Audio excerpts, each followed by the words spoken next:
Ellis is 4 now, and he would not like it if he was announced as a 3-year-old. So I wanted to make sure I said that. He wants everybody to know he is 4. Okay. My dad repairs antique clocks, and that is a discipline known as horology.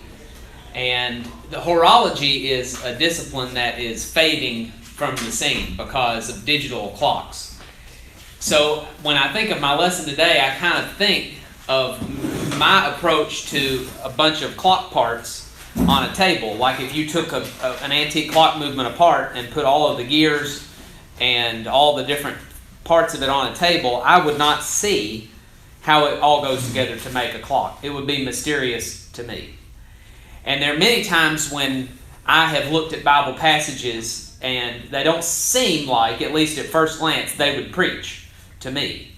This is the first time I've ever been assigned a class where it was titled Passages That Will Preach from such and such part of the Bible. And when I got the topic, my first thought was, well, they'll all preach. Because Acts 20 and verse 27 says that we declare the whole counsel of God. And 2 Timothy 3:16 says all Scripture is given by inspiration of God. And Romans 15:4 says whatever things were written before, that would include every verse in Isaiah. They'll all preach. But I think you and I both know there are some passages that seem to initially recommend themselves to preaching more than others. An application seems more readily available from some parts of the Bible than from others. And I got to thinking last night, why is that true? Why is it the case that some passages seem more preachable than others? I don't have the exhaustive list on that, but it may be some features of the speaker's mind. It may be that I, as the speaker, have been going through some problem in my life, and so I just naturally gravitate toward passages that would address that problem. And when I sit down on Monday morning or Tuesday morning and think, what am I going to preach on Sunday? I just naturally think, well, this would help me. Or it might be I've been studying with somebody who is skeptical of the Bible, maybe agnostic type person or an atheist person, and so I want to preach from Romans 1:20 or Hebrews 3:4 or Genesis 1:1 or something like that comes to mind. It also could be some feature of the minds of the listeners. Like, how many people do you think preached on some type of assurance on the Sunday after September 11th, 2001? I bet there were a lot of preachers who changed. That was a Tuesday, wasn't it? I seem to remember it was a Tuesday. I was going into a bookstore in Collierville, Tennessee, where I was a teenager at the time. I lived in Collierville, and I was going to get a book, and the guy who was checking out the book when I was going to pay for it said, "Did you hear about what happened at the Twin Towers?" And I didn't know what he was talking about. But he explained it to me, and he gave me his theory instantly about who he thought was behind it. And so I went home and turned on the news, and there it was. But how many preachers do you think changed their topics because there was something that was more preachable on that occasion than something else? So there are all kinds of factors. Also, some passages are harder to understand. That's not just me saying that. Peter said that about some things that Paul wrote, 2 Peter 3:15 and 16. And he didn't say they were impossible to understand. And he didn't say all of them were hard to understand. He just said some of them are hard. And so that, for that reason, some of them may seem less preachable.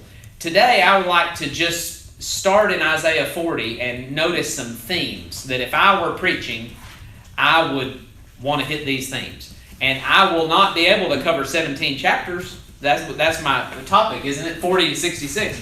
We're just going to look mainly at chapter 40, and then I will pick up some as we go along the way. And I don't have any delusion that I can come up with better themes to preach from these verses than you can. In fact, how many times have I sat in a sermon and listened to somebody preach, and I've thought to myself, I never would have seen that.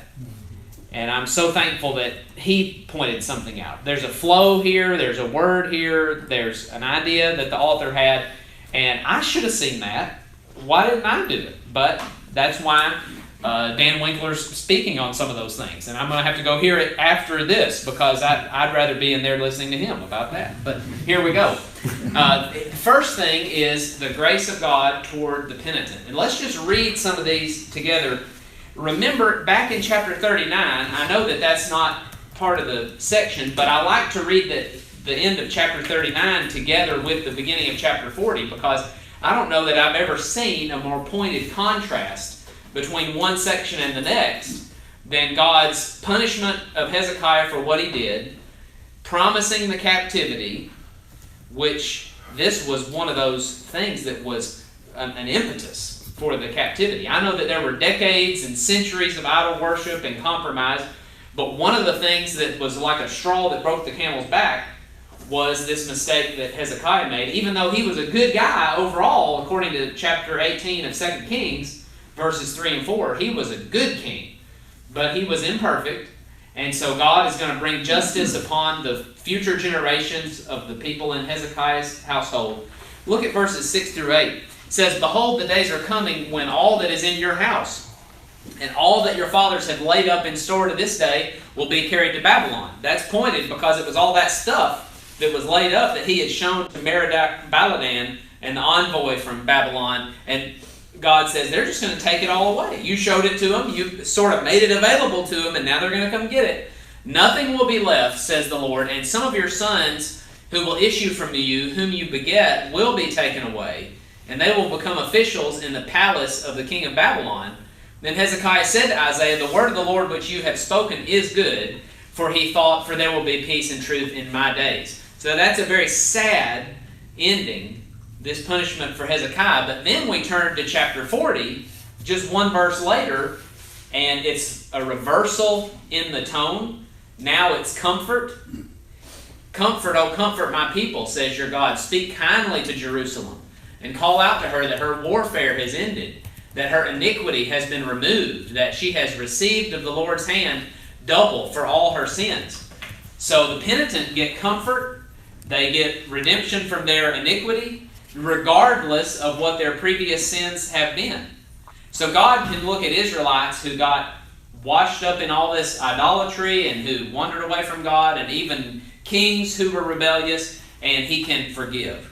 So I want everybody in the congregation, whether I'm preaching it from this passage or others, to get that theme. I think this is a real good place to get it. That they can come with whatever sins they've committed and count on God forgiving them. I suppose there are a lot of people who ask that question, could God really forgive me? And here are people who have been very wicked, but this Babylonian captivity will be an occasion for God to purify them, and they can be individually right with God again. So much of what's in Isaiah is about this exile and return.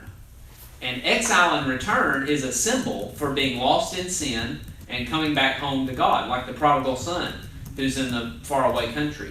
And remember in Hebrews 11, 13 to 15, we read about these people who sought their homeland. They were in exile in a way. They weren't at home in the promised land, but they sought the promised land. And that even applies to heaven. Remember Hebrews 3 and 4 discusses the promised land in Palestine as a symbol for heaven, a rest that every Christian should desire to inhabit. And the Hebrews writer says, if we could summarize that part at the end of 3 and the beginning of chapter 4, don't miss out on the rest that God has for you, like those initial Israelites did in Numbers 13 and 14 when they were faithless and would not go in there. So don't you miss out on it. Well, think about many of the places in Isaiah that talk about exile, and you can go back home again. So don't miss out on that, because the grace of God is extended to you. There's comfort. Comfort my people. Okay, that's one theme. I'm going to try to get to 13 of these in the time that we have. And so you can preach on any of these, I think, better than I could. So, the deity of Christ. Does everybody in the congregation need to know about the deity of Christ? Do they need to understand how to respond to people who say, well, maybe Jesus was a good man. Maybe he was even an angel sent from God. But that doesn't mean he was actually God himself. But Isaiah 40, 3 and 4 will handle that, 3 through 5. A voice is calling, clear the way for the Lord, and that's Yahweh. That's the personal name for God. In the wilderness, make smooth in the desert a highway for our God. Let every valley be lifted up, and every mountain and hill be made low, and let the rough ground become a plain, and the rugged terrain a broad valley. Then the glory of the Lord will be revealed, and all flesh will see it together, for the mouth of the Lord has spoken. Well, when we turn over to Matthew 3, 1-3, we find this fulfilled, that when someone came to prepare the way of the Lord, that was John the Baptist. And the Lord, remember in our passage in Isaiah 40, is God. So the way is prepared for God. But obviously, the one who prepares the way is John the Baptist. So for whom was he preparing the way? It was God. And that refutes the doctrine of our Jehovah's Witness friends who say that Jesus is a created being, but Jesus is co-equal with God in his divinity. But also here, this shows the difference between Christianity and all the other world religions. Because all the other religions give you some kind of things to do to make a path to God, but Christianity is the only religion that says God has come to find you. And you have to just clear your path in your heart so God can get to you.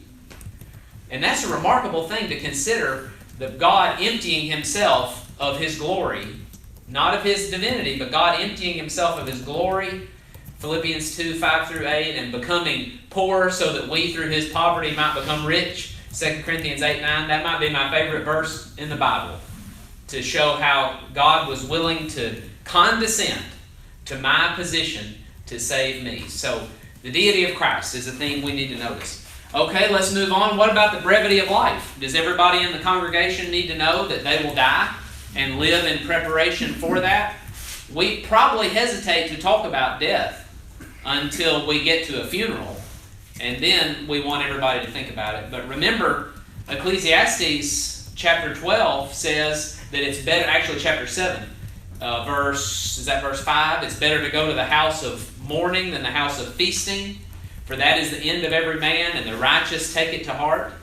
So Ecclesiastes says there's an urgency in thinking about what we talk about at funerals, because we need to learn to live in preparation for our own death. I really think that's what the baptism for the dead is in 1 Corinthians 15:29. That refers to people who were baptized in view of the fact that they would one day be dead. And everybody who is a Christian, who has been baptized, was baptized for that reason, when you think about it, that they one day would be dead. So this is what the passage says. The grass withers, the flower fades, when the breath of the Lord blows upon it. Surely the people are grass. The grass withers, the flower fades, but the word of our God stands forever. Remember back in chapter 38 and verse 1, God said through Isaiah to Hezekiah, set your house in order, for you will die and not live. But that's the same thing that should apply to each of us. We need to think about the fact that we have a limited amount of time, that our life is but a vapor that appears for a little time and vanishes away. And that'll reorient our priorities. I was reading a book not too long ago about somebody who counseled a lot of people in their last few days. This is a psychologist, and talking about what people regret late in life. And they always regret relational things. They regret that they did not spend enough time with this person or impart as much to their children as they wanted to. They regret not serving the Lord the way that they should have. They regret not following through on some of the goals that they had that were beyond just the mundane, like making the money and paying for things and doing the daily minutia. But there's so many regrets, which if they had thought about their death more ahead of time, they would have changed how they live. So that's something that our congregations need to hear. Well, we could talk about that for a long time. Just one more thing. On a day-to-day basis, I tend to think as if I will be around forever. I'm not familiar with the world without me. But the world will be here without me unless the Lord comes back. And so I have a limited amount of time. I have a limited amount of time with my children before they are gone out of the house. I have a limited time in the relationships with friends who they could move away. And like the people I went to college with, I'm not in touch with very many of those people on a regular basis. I had a chance to influence them, but it's gone now because time is fleeting. So every day has to be seized and lived for the Lord. Next, the birth of the church. Look at verse 9. Get yourself up on a high mountain, O Zion, bearer of good news. Lift up your voice mightily, O Jerusalem, bearer of good news. Lift it up, do not fear. Say to the cities of Judah, here is your God. Well, in light of the prophecy that I got to speak about yesterday from Isaiah 2 about the coming kingdom of Christ, when you get a passage later in Isaiah that says Jerusalem is going to be shouting to the world, saying, "Here is your God," that's got to be a reference to Christian evangelism in the book of Acts. And so that's really what we're saying to the world is, here is your God, here's your opportunity to be saved. But so many times we just don't say anything. So Isaiah gives us a pretty good, a wonderful pattern here for how to be the influence in the world we should be. Remember, Jerusalem is Zion, and Zion in the New Testament represents the church. So anytime you're looking at a prophecy that looks forward, that references Zion, it's not a guarantee, but I suppose it's typical that it's going to be something that represents what the church does from Hebrews 12, 22 and 23. And in Acts 2, we find that God's plan was for the beginning of the proclamation of the gospel to occur at Jerusalem. Luke 24, 45 and following, where he told them to wait in Jerusalem, and they would get the promise of the Spirit that would be power from on high, and that was the occasion when the church got started. So all of the proclamation of the gospel originates from Jerusalem. And basically what we're calling people to do through the gospel, 2 Thessalonians 2:14, is to come back to Jerusalem. We want people to be members of the only church that's ever been approved by God, and that's the one that started in Jerusalem. So that's a good theme to discuss. The sovereignty of God. Let's look at verses 12 through 17 here. Who has measured the waters in the hollow of his hand, and marked off the heavens by the span, and calculated the dust of the earth by the measure, and weighed the mountains in a balance, and the hills in a pair of scales. Is there a better discussion of the power of God anywhere? Who has directed the Spirit of the Lord, or as his counselor has informed him? Nobody can do that. With whom did he consult? And who gave him understanding? And who taught him in the path of justice, and taught him knowledge, and informed him of the way of understanding? That's a really good verse to discuss God's determination of all value in the universe. If anything is worth anything, it's because God assigns it value. Otherwise, it's just rocks and dirt, it's just chemicals, we're just moist robots. There's no ultimate value of anything. But God assigns value, and he says, this is just, this is good, this is something worth knowing. God is the one who gets to do that. Behold, all the nations are like a drop from a bucket, and are regarded as a speck of dust on the scales. Behold, he lifts up the islands like fine dust. Even Lebanon is not enough to burn, nor its beasts enough for a burnt offering. God deserves even more than all the animals that could ever be burned. And that's why ultimately in Isaiah 1, Isaiah is saying, I'm not satisfied with your offerings, because what I'm really trying to get is your heart. And if your heart's not in it, then your offerings are loathsome to me. Even though I commanded them, they are not the end game. I'm not trying just to get a bunch of killed animals. I'm trying to get your devotion. So all the nations are as nothing before him. They are regarded by him as less than nothing and meaningless. Okay, so before we leave that point, let's just notice that these are some of the most vivid passages in the Bible about God's ability to provide for us. If God has all this power, then being on his side so that he can take care of us in this life and into the afterlife. People need to know that they serve a God who's not just like Santa Claus, who gives us a bunch of good things, but one who has our best interest at heart and knows how to get us into a better spiritual condition, trusting in him like a father who doesn't just dispense things, but who matures us. So this would be a good passage for that. Remember Matthew 20, verses 1 to 16, about the parable of the landowner, which is a great story to show that God decides always what's right and wrong. That's the basic message of the parable. I know it does teach that there are people who obey the gospel late in life and they get to go to heaven just as surely as others. But it's about the sovereignty of God. God's right to determine everything that's valuable or right and wrong. And this passage supports that. The futility of idolatry. I know this comes up in other passages like chapter 44, verses 9 to 20, about the man who cuts down the tree, and half of it he uses to make a fire, and half of it he uses to build an idol, which he will then fall down and worship. It's so ridiculous. Some of the most caustic language from God in the Bible is about idolatry. And when he looks at the Israelites' worship of these false gods, he says, I'm going to laugh at you in the day of your calamity, because it's so ridiculous what you're doing. You should be able to see through this. But look at verses 18 to 20. To whom then will you liken God? Or what likeness will you compare with him? As for the idol, a craftsman casts it, a goldsmith plates it with gold, and a silversmith fashions chains of silver. He who is too impoverished for such an offering selects a tree that does not rot. He seeks out for himself a skillful craftsman to prepare an idol that will not totter.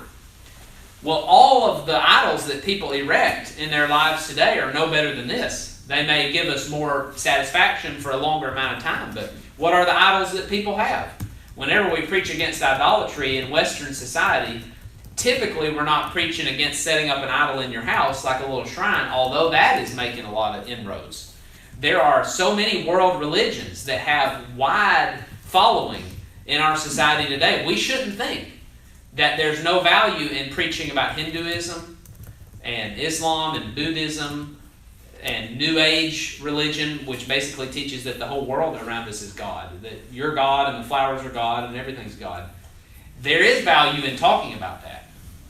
But for many members, probably the majority still, the idols are sports and money and family, where you would never violate your family. I was hearing about a case in another state, and not the state where I preach even, this was somewhere else, where there was a family in the congregation where the daughter had gone off into adultery, and the elders couldn't reach her. So they started talking to her dad to say, what can we do to try to reach out? He was a member of the church there. We want her to be saved, and we're going to have to withdraw fellowship from her if we can't get her to change. So they talked to him for a couple times, and he basically said, I am never going to side with God over my daughter.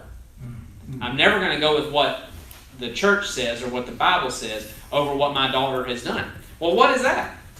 Isn't that just idolatry? But we can make idols out of anything. If the Israelites could make idolatry out of stone and wood, then we can make an idol out of our children so that we would never cross them, or we would never do anything that would hurt their feelings. We'd rather offend God than offend our children or our parents, depending on which one is urgent. Look at number 7, the relative insignificance of human rulers. Verse 21 to 26. Do you not know?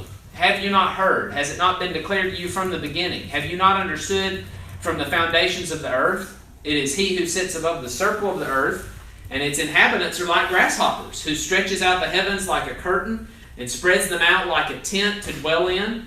He it is who reduces to nothing, who makes the judges of the earth meaningless. Scarcely have they been planted, scarcely have they been sown, scarcely has their stock taken root in the earth, but he merely blows on them and they wither, and the storm carries them away like stubble. To whom then will you liken me, that I would be his equal, says the Holy One? Lift up your eyes on high and see who has created these stars, the one who leads forth their host by number. He calls them all by name because of the greatness of his might and the strength of his power. Not one of them is missing. A person might say, well, I'm not a ruler, I'm not a king or a governor, so this passage doesn't really have any application for me. But sure it does, because we all have the temptation to think more highly of ourselves than we ought to think, Romans 12:3. And we also have a tendency to think that our problems in life are bigger than they are, like the Israelites who were about to not go into the land of Canaan because they said these giants, we couldn't possibly face these guys, and for God, it's like just blowing them over with the breath of his mouth. It's no problem. That's why when you read the book of Joshua, it's so amazing that the Israelites, when they're on God's side, nobody ever seems to die. The only time the Israelites die in battle is at Ai, and they lose 36 men, I think. Is that? Check me on that. But they lose some guys because of Achan's sin, but that's the only time. And other times they just kill everybody. And that's because the God is this God who was leading them through that. Furthermore, we tend to get a lot more worked up about what human rulers are doing than this passage would warrant. The Bible assures us that God rules in the kingdoms of men, Daniel 4:25, and there's so many instances in the book of Isaiah where we can get assurance no matter what's on the news, no matter what bad events happen, and a lot of bad events happen in government. I don't want to get started on that because I get really frustrated. And my wife says, Okay, I heard about it. You don't need to talk about it anymore. Because I'll say, did you hear what this person said? This is ridiculous. Now let me tell you, yes, I get a little bit exercised about it. So this would help us with that. Not that it's bad to be informed about civics or current events. It can be helpful, and it's a good exercise, I think, to analyze matters like that. But this should be our overriding joy throughout all that. It's hard to be joyful if you become obsessed with problems. And okay, so what are all these little creatures God can overcome, and they're meaningless. Scarcely have they been sown, but he blows on them. These are just, they're like ants under his feet. And it's like grasshoppers. All the people, we get worried about what's happening with the grasshoppers. And God is saying, I'm over all that. Don't be so concerned about what's happening. Don't we want to tell our children that? Our children get worked up over nothing. And sometimes I just want to say, that thing you're concerned about has no monetary value. You're worried that something has gotten broken, and it's like some kind of a little plastic thing that nobody would want anyway. But it's not that way to them, so I don't say that. But, well, it's like at North Jackson where I preach, all the children who fill out their sermon sheets, after the sermon, bring them to me, and I give them a little prize to congratulate them for listening to the sermon. How much do those little trinkets cost? Very little. For a Sunday, I can get out without spending more than $10 of the church budget every Sunday. It's less than $10 every Sunday. Because those things aren't worth anything. They're just little toys. But they motivate because children care about things that are actually insignificant. When they mature, when they get to be about 7 years old, the things that I used to give them wouldn't motivate them anymore. They need something else. But don't you think God is sometimes saying, grow up? Don't be so exercised over things that don't ultimately matter. You're worried about these grasshoppers. Okay, number 8, the omniscience and omnipotence of God. Verses 27 and 28. Why do you say, O Jacob, and assert, O Israel, my way is hidden from the Lord, and the justice due me escapes the notice of my God? Do you not know, have you not heard, the everlasting God, the Lord, the creator of the ends of the earth, does not become weary or tired. His understanding is inscrutable. Okay, 2 phrases I want to key in on. Does not become weary or tired. There's his omnipotence, by which we mean God is capable of doing anything he wants to do. I like to say it that way, because that doesn't implicate you in absurdity, like saying God can make a 4-sided triangle or something. And then also, he is unlimited by power. You can say it that way. And there are more complicated philosophical definitions of omnipotence, but I think that will do for our audience. To say he's not limited by power and he can do whatever he wants to do. He acts in a way that's consistent with his nature, but unlimited by power. And then his understanding is inscrutable. That does not mean that when God communicates, it's inscrutable. Sometimes people take passages that talk about the knowledge of God and they make it seem like, oh, God is so mysterious. Nobody could understand the Bible. Like my wife's doctor. She talks to him. He's not a professing Christian. He is spiritual, is what he says. And so whenever she has tried to talk to him about the Bible, you know what he says? This will get you. He says, oh, I love the Bible. It is so mystical. So mystical. And I think what he imagines is that he's on a spiritual journey that nobody could ever complete. Which is always very popular to say that. That I'm on a journey and maybe one day I'll find some truth. I'm enjoying the search. I'm enjoying the journey. Instead of just saying, I found the truth. And that's what Isaiah is trying to get people to do, is to say, find the truth about God. It's here for you. But his understanding is inscrutable, meaning he knows a lot of things you don't know. And even how he knows it is tough to comprehend. Like, God knows the counterfactuals of creaturely freedom, which means that God knows counterfactual statements, if-then statements, about how we would freely choose if circumstances were different from what they are. God knows what Pilate will do or what Peter will do given circumstances that come around. And so God can choose, this is a bigger discussion, but God can choose what world to create based on his knowledge of how people will freely choose in whatever world he creates. That allows God to create the world in which the most people will be saved. God created the world in which the most people, because he wants everybody to be saved. 1 Timothy 2:4, 2 Peter 3:9. So that means if God is choosing what world to create, he would create the world in which the most people could freely choose a relationship with him. But God can only do that if he knows how I would have acted, how I would have chosen in different circumstances. And that helps us with Calvinistic arguments that say, well, if God knows the future, then he totally determines the future. No, he knows how I will behave. And he knows how I would have behaved if things had been different. Like the example with David and the people at Colley, where David said, would they turn me over to Saul? And God says, yes, they will. There are a bunch of examples like that of creaturely freedom. Or when Jesus is talking to the city of, which city is that? Where Jesus is saying, if these signs that I'm doing here had been done in front of Tyre and Sidon, they would have repented with sackcloth and ashes. These signs weren't done there, but they would have. You see, that's a counterfactual of creaturely freedom. That's God's omniscience. And that kind of knowledge makes his providence possible. That God can say, here's how things would turn out if you went this way, or here's how things would turn out if you went the other way. I'm going to orchestrate events in such a way that things work out for your ultimate good. Romans 8:28. Only somebody who knows how all the branches of possible outcomes could go. Only somebody who's able to do that can weave them together for our benefit. But see, and you don't have to explain about counterfactuals and stuff, but our people in the pew need to know that God has such knowledge about the future and possible futures that he can arrange those things in ways that just don't even begin to dawn to us. The full impact of things that we do may not be felt for centuries, maybe in another country.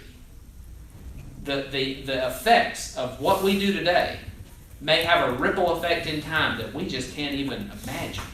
But that's his understanding is inscrutable.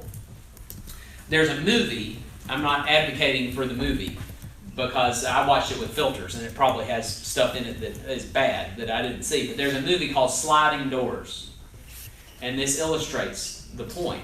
That at the beginning of the movie, this lady's trying to catch a train, and she misses the train. She's late for work in New York City. She's trying to get on the train. She misses the train.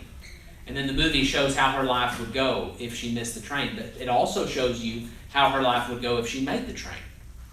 It all comes down to like a little boy who's doing something on the ground and causes her to miss the train. That's one timeline. But then the movie shows you how her life would go if he hadn't been in front of her and blocked her way.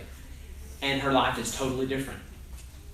Now that is plausible. The story, it's a fictional story, but it's plausible that small things in your life make a big, and you can probably look back at your own life and say, if I hadn't met this person that day, I think my life would have been different. If I hadn't met this girl on the one particular day, who I wound up marrying, my life would have been different. But God knows all that. See, God is trustworthy because of his omniscience.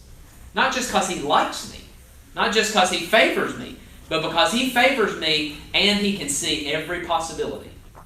And I have no idea what that involves. Okay, well, we could talk about that a long time, but what about the providence of God? I already mentioned it, but look at verses 29 to 31. Right on the heels of saying God has inscrutable knowledge, it says he gives strength to the weary, and to him who lacks might he increases power.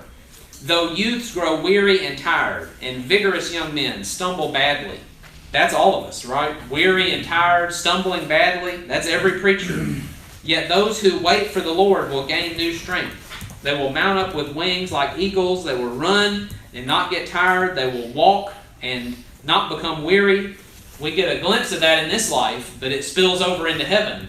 That's where we really don't get weary. But this is a time to think about biblical examples and life examples where we did not get overcome by problems. And it's possible with God to not be overcome by problems and to work through our patience, the growing of our patience, James 1, 2 through 4, with joy. I just think as an illustration of when I went to school somewhere, I moved to another state, and I was pretty down because I didn't know anybody in that town. I was broke, as every student who goes to graduate school pretty much is. You don't know where your money's going to come from. I didn't have a place to live. I mean, I had a bed to stay in, but I was staying in one of these 2-week places. What do you call it? Extended stay places, and thinking I've got to find another place to live. And I was in a program of study that I thought I couldn't do. I thought it was going to be too hard for me. And I just remember sitting there and reading 1 Samuel. Maybe that sounds like an odd place to start.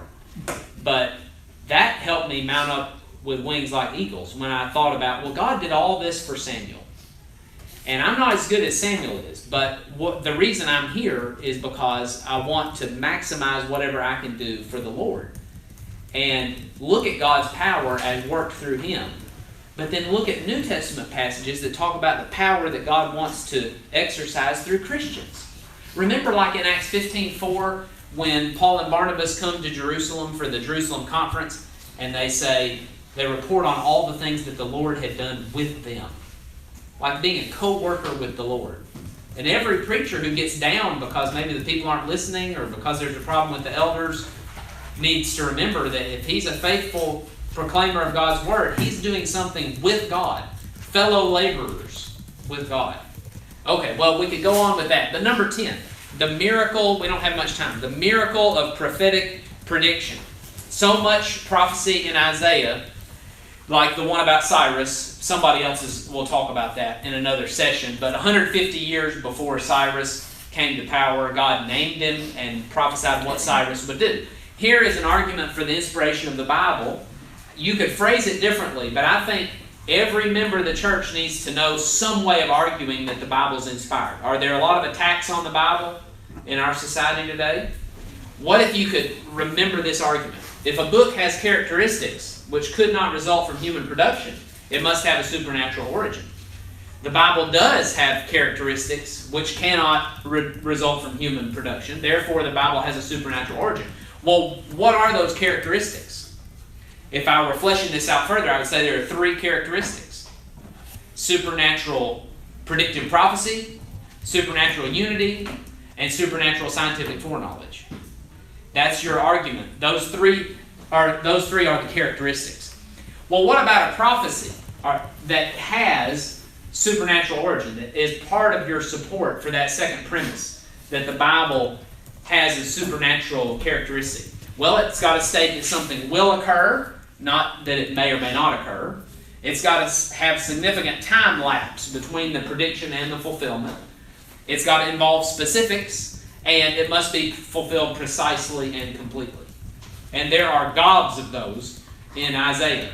Gobs of them in the Old Testament. You know, Isaiah is quoted 308 times in the New Testament, and many of those are by Jesus himself.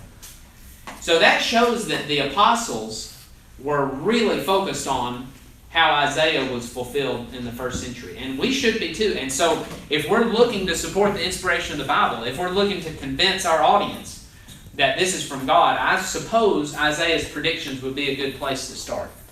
And I would like to talk more about that. But the servant who atones through suffering, now we're leaving chapter 40. We saw something in chapter 44. The servant who is mentioned from chapter 40 and going through 53, who turns out to be a suffering servant. Let's notice some things about him. This is great for predictive prophecy. He's elected and anointed by the Lord. That could be a whole lesson, that Jesus believed he was on a mission from God. Jesus had a radical sense of his own divinity and calling. And God, of course, vindicated his radical claims by raising him from the dead. Romans 1:4. Justice is a prime concern of his ministry. He'll bring a new covenant. His ministry will bring salvation to the ends of the earth. I'm just giving you a little review, and just a very quick review of everything that's said about the servant of the Lord. He encounters a lot of opposition. There's a sermon there. Can you encounter violent opposition and remain strong? Maybe as persecution begins to ramp up. How did Jesus handle it? He is determined to finish what God has called him to do. Do we have older members in the congregation who need to start thinking about, I've got to finish it. I'm not going to... See, sometimes people retire from their work and they retire from their Christianity. I've had both in congregations where I've preached. I've had elders who are great elders before they retire and better after they retire, because they start to devote so much more time. And they're such good stewards of their older age that they become powerhouses to advance the work of the church. But then some people don't finish. They just say, well, I'm a Christian, but I'm going to let younger people take care of everything. And I want to come to the senior meal once a month and be fed. But beyond that, I don't want to get involved. I'll come eat. I'll come to any event where there's food. But if there's not food, I'm not coming. And that's not a Christian attitude. He will be a suffering servant, then we find in chapter 52 at the end and 53. And how will he suffer? Now we get to the Lord's Supper. We get to anything to motivate people to live for Christ because of all that Christ has done for them. He's going to be glorified and disfigured at the same time. Glorified while disfigured. And that's every Christian's life, is being glorified more and more like Jesus while wasting away physically. 2 Corinthians 4, 16 to 18. So we mirror Christ in that regard. He has humble origins, little outward prospect of success. That's the human race, starting from Adam. Little prospect. But of course Jesus is the second Adam. Romans 5. So Jesus repairs what went wrong with Adam. And I'm not being Calvinistic. I'm just saying whatever Romans 5 says about that is the truth. He was rejected by men like a lamb before his shearers. He doesn't protest. He doesn't offer a defense. His grave is made with a rich man. That's important for prophecy that Joseph of Arimathea gave him the tomb. He's sinlessly perfect. He's crushed with the transgressors. And he'll come back to life. Notice the sinless perfection is part of what makes his suffering so bad. Because he didn't deserve any of that. And then he is crushed but comes back to life. Okay, now I'm out of time. So let me tell you what I was going to say at the end. I was going to read a little bit about the suffering servant. But then the public ministry of Jesus, if we're preaching about the life of Christ, Isaiah tells you so much about it before you even get to the Gospels. And one of those is the passage Jesus quotes in Luke 4 when he reads the Bible at the tabernacle. So we can talk about Jesus' mission from the passage that he read. If he wanted to tell people at the very beginning of his ministry, here's what I'm doing here, he read from Isaiah 61.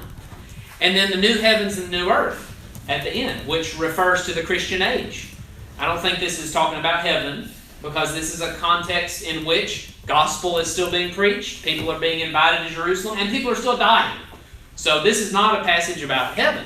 And also it's where the wolf lies down with the lamb, which in Isaiah is not in Revelation, but in Isaiah 11 is when the branch comes, which means Jesus came to bring peace as the Prince of Peace. So this is about the influence of the church. What should the influence of the church be in the community? Well, I suppose Isaiah 65 is a good place to start on that. Well, these are just ideas, and you can come up with better ideas than me. But Isaiah 40 has a ton, so it makes me want to go home and preach a series on that. But I can't, because they've got me preaching something else. Anyway, thank you very much.